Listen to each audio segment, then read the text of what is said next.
ഞാൻ കൊറോണയ്ക്ക് മുമ്പ് 2018 വന്ന് ഉടമ്പടി എടുത്തു. 1.5 മാസം കഴിഞ്ഞ് എനിക്ക് നല്ല കഫക്കെട്ടും തലവേദനയും ചെറിയ ചെറിയ തുമ്മൽ വന്നാൽ പോലും നല്ല കഫക്കെട്ടുണ്ടാവും.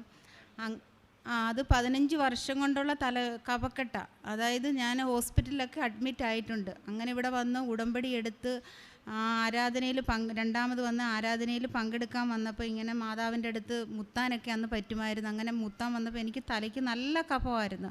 അത് കുനിക്കാൻ വയ്യ, നൂരാൻ വയ്യ. അതുപോലെ ഞാൻ ആ അമ്മയുടെ രൂപത്തിൽ വന്നിട്ട് മുത്തിയപ്പം തലയിൽ ഇടിച്ചിട്ട് പറഞ്ഞു, അമ്മേ എനിക്കിത് സുഖപ്പെടുത്തി തന്നേ മതിയാവും. അങ്ങനെ ഒരു 4 ദിവസം കഴിഞ്ഞപ്പോൾ എനിക്ക് ആ കഫക്കെട്ട് എങ്ങനെ പോയെന്ന് അറിഞ്ഞുകൂടാ. രാവിലെയൊക്കെ എണ്ണിക്കുമ്പോൾ ഭയങ്കര തലവേദന ഉള്ള എനിക്കിപ്പോൾ ഒന്നുമില്ല. ഒരു പനി വന്നാൽ പോലും കഫക്കെട്ടുണ്ടാകത്തില്ല. പിന്നെ അത് കഴിഞ്ഞ് കൊറോണ ടൈമിലൊന്നും വരാൻ പറ്റാതെ അങ്ങനെ ഉടമ്പടി പുതുക്കിയത് ഈ കഴിഞ്ഞ ജനുവരി മാസം, അതായത് 2022 ജനുവരി മാസം 7-ാം തീയതി ഞാനിവിടെ വന്ന് ഉടമ്പടി പുതുക്കിയതിന് ശേഷം എനിക്ക് 12 വർഷമായിട്ടുള്ള തുമ്മലാണ്. ഒരു 7 വർഷം ഞാൻ ഗുളിക കഴിക്കാതെയൊക്കെ നിന്നു. 7 വർഷം കഴിഞ്ഞപ്പോൾ എനിക്ക് വീണ്ടും ഗുളിക കഴിക്കാൻ പറ്റത്തില്ല. ഞാൻ ഷോപ്പിലാണ് വർക്ക് ചെയ്യുന്നത്. അവിടുത്തെ പൊടി, അലർജി എല്ലാം കൂടെ ആകുമ്പോൾ എനിക്ക് ഓരോ ദിവസം ജോലിക്ക് പോലും പോകാൻ പറ്റത്തില്ല. കാരണം ജോലിക്ക് ചെന്ന് ഫ്ലോറിൽ നിൽക്കുമ്പോൾ തുമ്മല. അങ്ങനെ ഉടനെ ആരെങ്കിലും വിട്ട് ഞാൻ ഗുളിക കഴിച്ചിട്ടേ എനിക്ക് നിൽക്കാൻ പറ്റത്തുള്ളൂ. അങ്ങനെ ഞാനിവിടെ ഉടമ്പടി എടുത്ത് ജനുവരി 7-ാം തീയതി ഉടമ്പടി എടുക്കുന്നു. 15-ാം തീയതി കഴിഞ്ഞ് 16-ാം തീയതിയൊക്കെ ആയപ്പം എനിക്ക് നല്ല തുമ്മലും കൈയൊക്കെ അങ്ങ് ചൊറിയുക, നല്ല മുഖമൊക്കെ അങ്ങ് അലർജി പോലെ വരിക. അപ്പോൾ ഞാൻ പറഞ്ഞു, മാതാവിൻ്റെ അടുത്ത് പറഞ്ഞു, ഞാൻ ഇനി ഗുളിക കഴിക്കുന്നില്ല, എനിക്ക് സുഖപ്പെടുത്തി തന്നേ മതിയാവൂ എന്ന് പറഞ്ഞു. അങ്ങനെ ഞാൻ പിന്നെ ഗുളിക കഴിച്ചില്ല. ഇപ്പം ഗുളിക കഴിച്ചിട്ട് 6-7 ദിവസമായി ഞാൻ ഫ്ലോറിൽ നിൽക്കുന്നു. എനിക്ക് ഒരു കുഴപ്പമില്ല, ഞാൻ തുമ്മുന്നില്ല. ഇന്ന് ഈ നിമിഷം വരെ എൻ്റെ തുമ്മൽ മാറിക്കിട്ടി.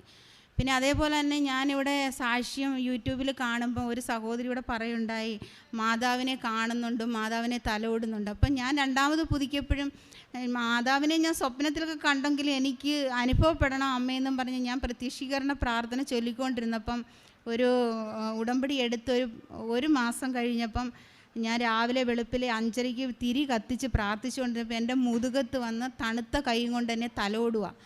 അങ്ങനെ ആ പ്രാർത്ഥന തീരുന്നവരെ അങ്ങ് തലോടിക്കൊണ്ടിരിക്കും. അന്ന് മുതൽ ഈ നിമിഷം ഇന്ന് വെളുപ്പിലെ വരെ എന്നെ ആ അമ്മ ഈ നീലത്തിരി കത്തിക്കുമ്പം എന്നെ വന്ന് തലോടിക്കൊണ്ടിരിക്കുക. എനിക്ക് നല്ലപോലെ അറിയാൻ പറ്റും. ഞാൻ ഈ 90 ദിവസം കഴിഞ്ഞ് കുറേ ദൂരെ നിന്ന് വരുന്നതുകൊണ്ട് 90 ദിവസം ആകുമ്പം വരാം എന്ന് വിചാരിച്ചപ്പോൾ എൻ്റെ മെഴുകുതിരി പെട്ടെന്ന് തീർന്ന്. ഞാൻ അന്ന് സാക്ഷ്യം പറഞ്ഞപ്പോഴും പറഞ്ഞു ഞാൻ എല്ലാ മാസവും വരാം. അത് അമ്മ എന്നെ ഇവിടുന്ന് ഓട്ടിച്ചുകൊണ്ട് വന്നത് ഇന്ന് തന്നെ. അങ്ങനെ ഞാൻ വന്നു. പിന്നെ എൻ്റെ അടുത്തതെന്ന് പറയാൻ എൻ്റെ മൂത്ത മകൻ USA ഷിപ്പിൽ ജോലിയെല്ലാം ശരിയായി കിട്ടി, എല്ലാം കിടക്കുവാണ്. ഓസ്ട്രേലിയ വിസ എല്ലാം വന്ന് കിടക്കുക. പക്ഷേ USA വിസ മാത്രം വരുന്നില്ല. അപ്പോൾ ഞാനിങ്ങനെ സങ്കടപ്പെട്ട് പ്രാർത്ഥിച്ചു, അമ്മേ USA വിസ മാത്രം വരുന്നില്ലല്ലോ, ജനുവരി ആദ്യം കയറിപ്പോവെന്ന് പറഞ്ഞിട്ടൊന്നും ആവുന്നില്ലല്ലോ എന്നിങ്ങനെ പ്രാർത്ഥിച്ചു. അമ്മയോട് പ്രാർത്ഥിച്ചതിന് ശേഷം പ്രത്യക്ഷീകരണത്തെ പ്രാർത്ഥനയെല്ലാം പ്രാർത്ഥിച്ചു. ഇപ്പോൾ ഈ 15-ാം തീയതി കഴിഞ്ഞപ്പം അവന് മെസ്സേജ് വന്നു, ആപ്ലിക്കേഷൻ അയച്ചു. USA വിസ വന്നില്ല, ആപ്ലിക്കേഷൻ അയക്കാൻ പറഞ്ഞു. അവനോട് അവർ വിളിച്ച് പറഞ്ഞിട്ടുണ്ട്, അവൻ മാർച്ച് 10-നുള്ളിൽ ജോലിക്ക് കയറാം എന്ന് പറഞ്ഞു. അങ്ങനെ ആ ഒരു അനുഗ്രഹം തന്നു. പിന്നെ ഇളയ മകൻ്റെ ഒരു കാര്യം കൂടെ പറഞ്ഞോട്ടെ.